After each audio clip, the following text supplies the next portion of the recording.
Hello mga mi! For the voiceover nga tayo for today's vlog. Kahit nga late upload ito, ay shoutout pa rin natin ang umorder ng cake na si Ma'am Aina. Hello Ma'am Aina! Shoutout po sa inyo. Salamat po sa pag-order. Alam nyo ba na napakasaya ng puso ko kapag talagang ang mga customer ko ay sobrang babait. Yung tipong kahit hindi ka nga nila kilala ay pagkakatiwalaan ka nila ng buong puso.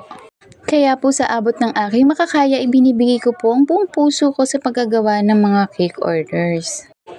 So back to the cake na nga tayo. As you can see, pagkatapos ko nga i-cover yung cake, naglagay na ako ng drip and ikinakabit ko na nga dito yung mga fondant details.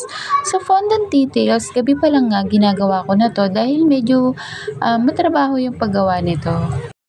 For Christine nga itong cake na to, and it comes with 24 cupcakes. And after ngang matapos ko yung cake na to, dineliver ko rin naman agad to kay client. And here the final outcome.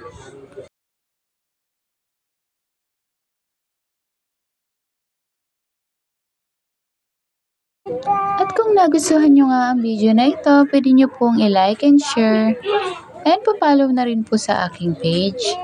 Maraming salamat po. Hanggang dito na lang. Thank you. Bye!